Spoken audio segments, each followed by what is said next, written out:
নমস্কার বন্ধুরা, আমি অপূর্ব আপনাদের স্বাগত জানাই আদিকথা অফিসিয়াল ইউটিউব চ্যানেলে। ওম নমো ভগবতে বাসুদেবায়। জয় শ্রীকৃষ্ণ। রাধে রাধে। বন্ধুরা, আশা করি আপনারা সকলে ভগবানের কৃপায় ভালো আছেন এবং সুস্থ আছেন।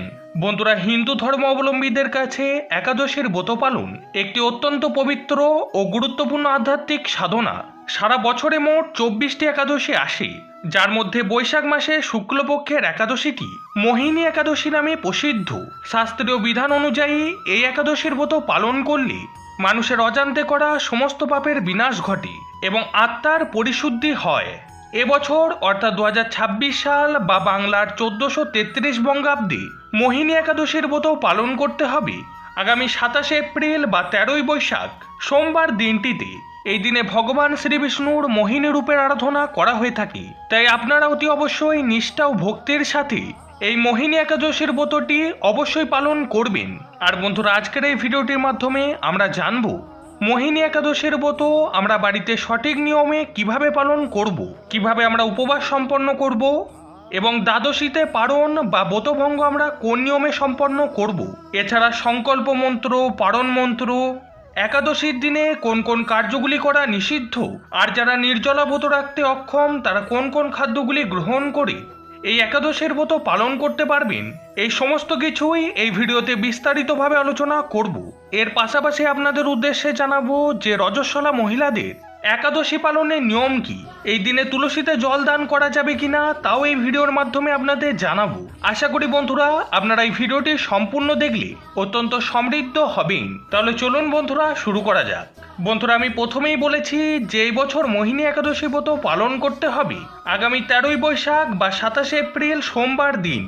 একাদশী তিথি শুরু হবে রবিবার রাত্রি 8:44 থেকে, যা থাকবে সোমবার রাত্রি 7:56 পর্যন্ত। আর প্রিয় ভক্তগণ, আমরা প্রত্যেকেই জানি যে প্রত্যেকটি একাদশী ভগবান শ্রীবিষ্ণুকে সমর্পণ করা হয়। এই দিনে ভগবান শ্রীবিষ্ণুকে নিষ্ঠা ভরে পুজো করলে তিনি অত্যন্ত প্রসন্ন হন। ব্রহ্মাণ্ড পুরাণে স্বয়ং ভগবান বলছেন যে 1000 দান বা তপস্যায় আমি যেই রূপ সন্তুষ্ট হই, একটিমাত্র মোহিনী একাদশীর ব্রত পালনে আমি সেই রূপ তুষ্ট হয়ে থাকি।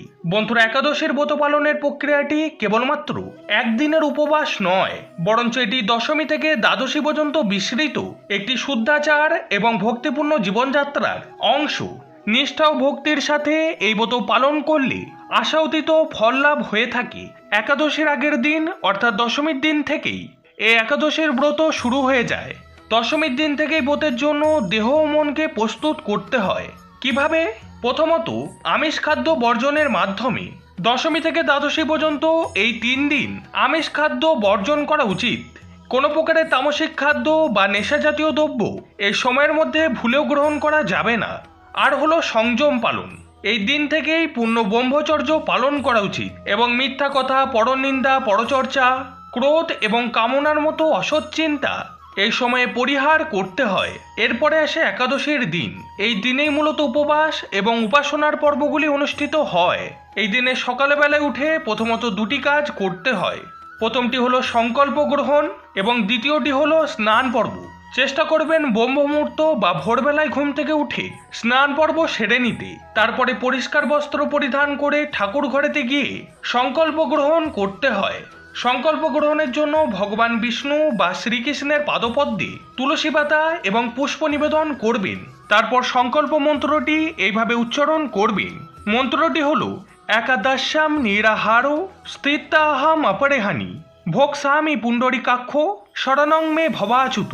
যদি মন্ত্রটি উচ্চারণ করতে অসুবিধা হয় তাহলে মনে মনে বলুন, হে ভগবান, আপনি আমাকে কৃপা করুন, আমি যেন সঠিকভাবে এই ব্রত পালন করতে পারি, আমার যেন কোনোরূপ সমস্যা না হয়। আপনি আমার সহায় থাকুন, আমি আপনার চরণে শরণাগত। আমি যাতে নিষ্ঠা ও ভক্তির সাথে এই একাদশীর ব্রত পালন করতে পারি তার জন্য আপনি আমাকে ক্ষমতা প্রদান করুন। এখানে এটা বলাই বাহুল্য যে কোনো ব্রতের পূর্বেই এই সংকল্প গ্রহণ করা অতি আবশ্যক। এরপর আসি উপবাসের প্রক্রিয়া নিয়ে। প্রথমেই বলি যে যদি আপনি সমর্থ হন তাহলে অবশ্যই নির্জল উপবাস পালন করবেন। এটি হলো ব্রত পালনের শ্রেষ্ঠতম পন্থা।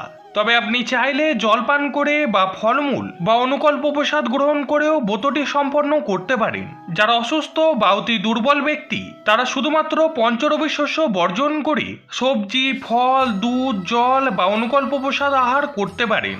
যেমন ধরুন সবজি ও ফল দিয়ে তৈরি সাবু, আলু সেদ্ধ বা ভাজা, দুধ, দই, বাদাম ইত্যাদিও আপনি গ্রহণ করতে পারেন। এতেও ব্রতের পূর্ণ ফল লাভ হয়ে থাকে। তবে কিছু খাবার যেমন হলুদ, হিং, জিরা, সরিষা, তিল এবং সাদা লবণ এই দিন বর্জন করতে হয়। আপনারা রান্নার ক্ষেত্রে সাধারণ লবণের পরিবর্তে সৈধক লবণ ব্যবহার করুন, আর সরিষার তেলের পরিবর্তে বিশুদ্ধ ঘি বা সূর্যমুখী তেলের ব্যবহার করুন। আমাকে অনেকেই প্রশ্ন করেছেন যে এই দিনে ডালিয়া বা ওটস জাতীয় খাবার খাওয়া যাবে কিনা। তাদের উদ্দেশ্যে বলি যে এই দিনে এই খাদ্যগুলিকেও বর্জন করতে হবে, কারণ এইগুলিও পঞ্চরবি শস্যেরই অন্তর্ভুক্ত। এছাড়া এই দিনে চা, কফি, পান, সুপারি ইত্যাদি নেশা জাতীয় দ্রব্যগুলিও পরিহার করতে হবে। রজস্বলা অবস্থায় একাদশীর ব্রত পালন করা নিয়ে অনেকেরই মনে দ্বিধা বা সংশয় থাকে। সনাতন ধর্মতত্ত্ব বা শাস্ত্রীয় বিধান অনুযায়ী এই বিষয়টি অত্যন্ত স্পষ্ট। প্রথমেই বলি যে রজস্বলা অবস্থায় একাদশী পালন করা কি উচিত? এর সরাসরি উত্তর হলো হ্যাঁ। মহিলাদের রজস্বলা অবস্থাতেও অবশ্যই একাদশীর ব্রত পালন করা উচিত এবং তা শাস্ত্রসম্মত। একাদশী হলো একটি তপব্রত বা আধ্যাত্মিক উপবাস। ভক্তি বা উপবাসের ক্ষেত্রে শরীরের প্রাকৃতিক নিয়মগুলো কোনো বাধা হয়ে উঠতে পারে না। শাস্ত্রমতে আত্মার কোনো লিঙ্গ বা শারীরিক অবস্থা নেই, তাই ভগবানের স্মরণে বা উপবাস পালনে কোনো রকমের অসুচি বাধা সৃষ্টি করে না। দ্বিতীয়ত, কেন এই অবস্থাতে ব্রত পালন করা যাবে? সনাতন ধর্মে একাদশী তিথিকে মাধব তিথি বলা হয়ে থাকে। এটি অত্যন্ত পবিত্র। নারীদের রজস্বলা অবস্থা একটি স্বাভাবিক জৈবিক প্রক্রিয়া যা সৃষ্টির ধারক। শাস্ত্রীয় বিচারে এটি কোনো রকমের পাপ বা স্থায়ী অসুচিতা নয়। তাই এই মোহিনী একাদশীর মতো গুরুত্বপূর্ণ তিথি কেবলমাত্র শারীরিক কারণে ত্যাগ করা উচিত নয়। যদি কেউ এই অবস্থাতে ব্রত ত্যাগ করেন তবে তিনি একাদশী ভঙ্গের পাপে লিপ্ত হতে পারেন। তবে এই সময় মন্দির স্পর্শ বা বাহ্যিক পূজা অর্চনায় কিছু বিধিনিষেধ পালন করার কথা বলা হয়েছে। আপনি স্বাভাবিক নিয়মে নির্জলা বা অনুকল্প ফলমূল বা সাবুদানা একাদশীর খাবার হিসেবে গ্রহণ করে উপবাস রাখতে পারেন। এই অবস্থাতে সরাসরি বিগ্রহ বা ঠাকুরের মূর্তি স্পর্শ করা নিষেধ। আপনি নিজের হাতে ফুল বা তুলসী পাতা দিয়ে পূজা করতে পারবেন না। তবে আপনার হয়ে পরিবারের অন্য কেউ, যেমন ধরুন স্বামী, সন্তান বা অন্য সদস্য ভগবানের পূজা সম্পন্ন করে দিতে পারেন। এই অবস্থাতে আপনি মনে মনে মালা জপ করে ওম নমো ভগবতে বাসুদেবায় অথবা মহামন্ত্র জপ করতে পারেন। জপ করার জন্য শারীরিক শুদ্ধির থেকে মানসিক ভক্তির বেশি প্রয়োজন হয়। আপনি মোবাইলে বা বই না ছুঁয়ে ধর্মগ্রন্থ পাঠ করতে পারেন বা শ্রবণ করতে পারেন। শ্রীমদ্ ভাগবত বা ভগবদ্ গীতা শ্রবণ করা এই সময় অত্যন্ত পুণ্যদায়ক। এর পাশাপাশি আরেকটি প্রশ্ন অনেকেই করেছেন যে একাদশীর দিনে তুলসী গাছে জল নিবেদন করা যাবে কিনা। অনেকের মনে এই বিষয় নিয়ে অনেক বিভ্রান্তি আছে। তাদের উদ্দেশ্যে বলি যে বছরের 365 দিনই, এমনকি রবিবার এবং একাদশীর দিনও তুলসী গাছে জল নিবেদন করা উচিত। এটি মনে হতেই পারে যে জল নিবেদন করার অর্থ হলো জলপান করানো, আর যেহেতু দেবী তুলসীও একাদশীর ব্রত পালন করেন তাই তাকে জল নিবেদন করার অর্থ হলো তার ব্রতভঙ্গ করিয়ে দেওয়া। কিন্তু আসল বিষয়টি তা নয়। তুলসীকে জল নিবেদন করার অর্থ হলো তাকে স্নান সেবা দেওয়া। যেমন আমাদের প্রতিদিন স্নান করে শুদ্ধ হতে হয়, তেমনি একাদশীর দিনও দেবী তুলসীকে জল দান করে তাকে শুদ্ধ করতে হয়। তুলসীকে জল দান করার মন্ত্র বলা হয়েছে ওং গোবিন্দ বল্লভায়ং দেবীং ভক্ত চৈতন্য কারিণী স্নাপয়ামি জগদ্ধাত্রীং কৃষ্ণ ভক্তি প্রদায়িনী। এই মন্ত্রে আমরা দেখতে পাচ্ছি যে স্নাপয়াইম অর্থাৎ হে দেবী তুলসী, আপনাকে আমি স্নান সেবা প্রদান করছি। এমন কোনো দিন আছে কি যে দিনে স্নান করা যায় না? প্রতিদিনই স্নান করতে হয়। তেমনি তুলসী মাতাকেও প্রতিদিনই স্নান সেবা দিতে হয়। তাই একাদশী হোক বা রবিবার হোক, বছরের 365 দিনই তুলসী মাতাকে জল নিবেদন করা আবশ্যক। তবে তুলসী পাতা চয়নের ক্ষেত্রে মনে রাখবেন একাদশীর দিন এবং দ্বাদশীর দিন তুলসী পাতা চয়ন করা নিষিদ্ধ। আপনি একাদশীর দিনে ভগবানকে যে তুলসী পত্র নিবেদন করতে চান তা দশমীর দিনই চয়ন করে রাখবেন। এবারে আসুন ব্রতভঙ্গ বা পারণ প্রসঙ্গে জেনে নেওয়া যাক। একাদশী ব্রতের সফল সমাপ্তি ঘটে দ্বাদশীর নির্দিষ্ট সময়ে আহার গ্রহণের মাধ্যমে, যাকে আমরা পারণ বলে থাকি। একাদশী শেষ হয়ে যাওয়ার পরের দিন অর্থাৎ দ্বাদশীর দিন একটি নির্দিষ্ট প্রহরে পালন করা আবশ্যক। এই বছর মোহিনী একাদশীর পালনের জন্য সময়কাল থাকছে 28 এপ্রিল মঙ্গলবার সকাল 8:13 থেকে সকাল 9:27 মধ্যে। মনে রাখবেন যে এই সময়ের আগে বা পরে পালন করলে ব্রত নিষ্ফল হয়ে যায়। পালনের পূর্বে যদি সম্ভব হয় তাহলে কোনো ব্রাহ্মণ বা কোনো অভাবী ব্যক্তিকে সাধ্যমতো অন্ন, বস্ত্র বা দক্ষিণা দিয়ে তাদের সাহায্য করা উচিত। এরপর তুলসী পাতা এবং চরণামৃত গ্রহণ করে পালন শুরু করতে হয়। সাত্ত্বিক নিরামিষ এবং শস্য জাতীয় খাবার যেমন ভাত বা আটার রুটি খেয়ে এই ব্রত ভঙ্গ করা যেতে পারে। সেক্ষেত্রে পালন মন্ত্রটি 3 বার উচ্চারণ করুন এবং একটি চালের কণা মুখে দিয়ে এই ব্রত ভঙ্গ করুন।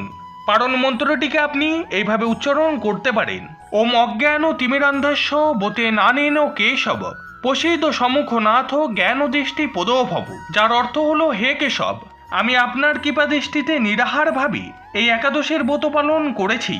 কৃপা করে আমার উপর আপনার করুণাময় জ্ঞান দৃষ্টি প্রদান করুন। এছাড়া আজকের দিনে বেশি বেশি করে হরিনাম সংকীর্তন করুন এবং শ্রীমদ্ ভগবদ গীতা পাঠ করুন। আর শ্রীকৃষ্ণের লীলা পুরুষোত্তম গ্রন্থটি পাঠ করতে পারেন।